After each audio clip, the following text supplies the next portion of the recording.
സമയമാണ്. നിങ്ങൾ എന്താ അവസ്ഥ? തുടങ്ങിയിട്ട് പുരോഗതി എന്ന് പറഞ്ഞാൽ ഇവിടുത്തെ ആളുകളെ വെച്ചിട്ട് നമുക്കത് മുന്നോട്ട് കൊണ്ടുപോകുമ്പോൾ ഒരു കാര്യമില്ല. പക്ഷേ ഇപ്പോൾ ഇവർ വന്നപ്പോൾ നമുക്കൊരു പ്രതീക്ഷയും കൂടി കാര്യങ്ങളൊക്കെ ഉണ്ട്. സൈന്യം വന്നപ്പോൾ അപ്പോൾ ഇപ്പോൾ അവരോട് ഞങ്ങൾ കാര്യങ്ങൾ സംസാരിച്ചു. ഇതുണ്ടാവാൻ സാധ്യതയുള്ള 1-2 പ്ലോട്ടുകൾ കാണിച്ചു കൊടുത്തിട്ടുണ്ട്. അതേപോലെ അവിടെ അല്ലെങ്കിൽ ഇതാണ് ഇപ്പോൾ നമ്മൾ കാണുന്നത്. ഇതിൻ്റെ മേലേക്ക് ആദ്യമുള്ള മണ്ണ് മുഴുവൻ കൊണ്ടുപോയി തട്ടിയതിൻ്റെ മേലേക്കാണ് ചായക്കട ഉണ്ടായതിൻ്റെ പ്ലേസ്. ഇതാണ് അതിൻ്റെ അടിയിൽ ആളുണ്ട് 100% ഉറപ്പാണ്. നമ്മളാളല്ലെങ്കിലും അവരാളുണ്ട്. പക്ഷേ അതിൻ്റെ മേലൊക്കെ ഇതുവരെ അതിൻ്റെ മണ്ണുകൾ കൊണ്ടുപോയി തട്ടിയിരുന്നത്. അതിപ്പോൾ നമ്മൾ പറഞ്ഞിട്ട് ഇപ്പം കുറച്ചും ഉണ്ടാക്കിക്കാണ്ട് വിഷയമായി. അവിടുന്ന് ആ വിഷയങ്ങൾ നമ്മൾ മാറ്റിച്ച് എന്നിട്ടിപ്പോൾ കുറേ മണ്ണ് അവിടുന്ന് ഒഴിവാക്കി. ഇനിയിപ്പോൾ ഈ ഭാഗം നമുക്ക് ക്ലിയർ ചെയ്തതിന് ശേഷം ഇങ്ങോട്ട് നമ്മൾ ആ സിഗ്നൽ കിട്ടിയ ഭാഗത്ത് മണ്ണും നീക്കി ഏതാണ്ട് അവസാനത്തിലെത്തിയോന്ന് വെച്ചാൽ അതിൻ്റെ ഇടയ്ക്കാണ് ശക്തമായ മഴ വന്നത്. അപ്പോൾ ഈ കാലാവസ്ഥ പ്രതികൂലമായതുകൊണ്ട് നമുക്ക് അത് മുന്നോട്ട് പോകാൻ ഭയങ്കര ഒരു ബുദ്ധിമുട്ടുണ്ട്. കാറ്റുമുണ്ട്. ഇപ്പോൾ എന്നാലും രണ്ടാമതും തുടർന്നിട്ടുണ്ട്. ഇവരിത് ഒരു പണി എടുക്കുന്നതിൻ്റെ ഇടയിൽ തന്നെ ഇവരെ ആളുകൾ വരുമ്പോക്കിന് അത് റോഡ് ക്ലിയർ ആക്കലും മറ്റുള്ള JCB അങ്ങോട്ട് കൊണ്ടുപോകും. അപ്പോൾ ഉള്ള പണി അവിടെ കിടക്കും. പിന്നെ വീണ്ടും മഴ പെയ്യും. രക്ഷാപ്രവർത്തനത്തിനല്ല തിരക്ക്. എങ്ങനെയാ രക്ഷാപ്രവർത്തനത്തിൽ കൂടുതൽ ആളുകളുടെ വിസിറ്റാണ്. ആളുകളെന്ന് പറഞ്ഞാൽ കാര്യപ്പെട്ട ആളുകൾ വരും, ഓരോ പിന്നാലെ പോകും. പിന്നെ ഉള്ള ഫെസിലിറ്റീസ് പോയി ഓരോ പിന്നാലെ പോകും. അപ്പോൾ ബാക്കിയുള്ളവർക്ക് ഇത് ചെയ്യാൻ പറ്റണില്ല. ഇപ്പം നമുക്ക് ഇവർ വന്നുകൊണ്ട് നേവിയും അതേപോലെ മിലിറ്ററിക്കാരും കൂടി ഉള്ളതുകൊണ്ട് നമുക്കൊരു പ്രതീക്ഷ ഉണ്ട്. ഞങ്ങൾ ലാസ്റ്റ് എന്തായാലും ഇവിടെ നിന്ന് ഫിനിഷ് ചെയ്യാനുള്ള ഇതാണ് നിൽക്കുന്നത്. എത്ര മിലിറ്ററിക്കാർ തുടങ്ങിയോ? അവരെ ജോലികൾ സ്റ്റാർട്ട് ചെയ്തിട്ടുണ്ട്. അവരത് അതിൻ്റെ മീറ്റിംഗ് അവിടെ കൂടിക്കൊണ്ട് നിൽക്കുന്നുണ്ട്. ഇപ്പം ഞങ്ങൾ അത് സ്റ്റാർട്ട് ചെയ്യാൻ വേണ്ടിയിട്ട് ഇപ്പോൾ രണ്ടാമത് ഇറങ്ങിയതാണ്. അവരിപ്പോൾ മണ്ണ് മാറ്റുകയാണോ അവർ ചെയ്യാം? അല്ല, മണ്ണ് ഓൾറെഡി മാറ്റിക്കൊണ്ട് നിൽക്കുന്നത്. അതിന് നേതൃത്വം കൊടുത്ത് ഇപ്പോൾ ഇവിടെ ഉള്ള ഏകദേശം 90% ഇവിടുന്ന് പോയി.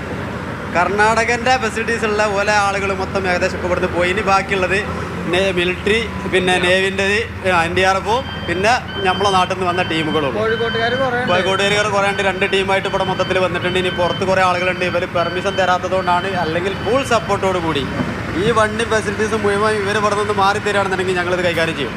അതായത് നമ്മളടുത്ത് പൈസ കൊണ്ട് കാര്യങ്ങളൊന്നുമില്ല. പക്ഷേ നമുക്ക് അതിനുള്ള സ്രോതസ് ഉണ്ട്. കാരണം കേരള മലയാളികളെ അവസ്ഥ നമ്മൾ പറഞ്ഞല്ലോ. നമ്മളൊരു ജീവനാണ് ഇതിൻ്റെ മണ്ണിൻ്റെ അടി കിടക്കുന്നത്. ആ ഒരൊറ്റ ഇതാണ് മുൻനിർത്തിക്കൊണ്ടാണ് പറയുന്നത്. അത്തരം ഒരു അവസരം ഇവർ തരികയാണെന്നുണ്ടെങ്കിൽ ഇത് മുഴുവൻ ഞങ്ങൾക്ക് ക്ലിയർ ആക്കാൻ കഴിയും. മഴ മാറി നിൽക്കാൻ സാധ്യതയുണ്ടോ? എന്താ തോന്നുന്നു?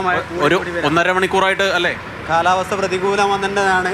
അത് മാറി നിൽക്കാൻ സാധ്യത കാണില്ല. രാവിലെ മുതലേ അതേമാതിരിയാണ്. കുറച്ച് സമയം നിൽക്കും, കുറച്ച് സമയം കൂടും. ഇങ്ങനെ ഈ രീതിയിലാണ്. ശക്തമായിട്ടുള്ള മഴയാണ്. എങ്കിലും നമ്മളെ കൊണ്ട് കഴിയുന്ന രീതിയിൽ രക്ഷാപ്രവർത്തനം കാര്യങ്ങളുമായിട്ട് നമ്മൾ മുന്നോട്ട് പോകും. നിങ്ങൾ എത്ര പേരാ വന്നേക്കുന്നത് അവിടുന്ന്?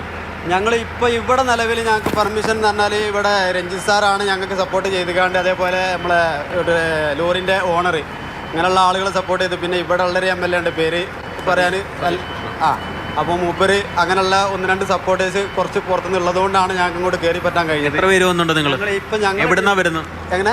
എവിടുന്നാ വരുന്നത് ശരിക്കും? ഞങ്ങൾ കോഴിക്കോട്. അതല്ല, അത് വേറെ ഉണ്ട്.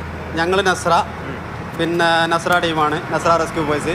പിന്നെ ഉറാജുണ്ട് ടീം അവരുണ്ട്. അവർ ഏകദേശം 15ഓളം ആളുണ്ട്. ഞങ്ങളിപ്പോൾ ഇവിടെ 6 ആളുണ്ട്. ബാക്കി ആളുകൾ പുറത്തുണ്ട്. അതുകൊണ്ട് അലോഡ് കിട്ടിയിട്ടില്ല. കുറച്ചാളുകളെ മാത്രമേ അകത്ത് കയറ്റിയിട്ടില്ല. അത് ഞങ്ങൾ പ്രശ്നം ഉണ്ടാക്കി അല്ലെങ്കിൽ കച്ചറ ഉണ്ടാക്കിയിട്ട് കയറിയതാണെന്നാ പറഞ്ഞത്. അതായത് ഇതും ഞങ്ങൾക്ക് അലോഡല്ല. അപ്പോൾ ഇങ്ങനെ ഒരാൾക്കും നമ്മളെ ആളുകളെ അങ്ങോട്ട് കയറ്റണില്ല. നമ്മളെ ദൃശ്യമാധ്യമങ്ങൾ തന്നെ നിങ്ങൾക്കറിയാം. നിങ്ങൾക്ക് ഇവിടെ അലോഡുണ്ടോ? ഇതുവരെ മറ്റുള്ള ഓരോ മാധ്യമങ്ങളും മാത്രമേ ഇവിടെ ഉള്ളായിരുന്നു. ഇപ്പോഴാണ് ഇപ്പം നിങ്ങളൊക്കെ ഇവിടെ കയറി വരുന്നത് അല്ലേ? അങ്ങനെയുള്ള ഒരു ഫെസിലിറ്റീസും ഇല്ല. അതായത് ഓരോ പോസിറ്റീവ് വാർത്തകൾ മാത്രമേ ഇവിടെ ഉള്ളൂ.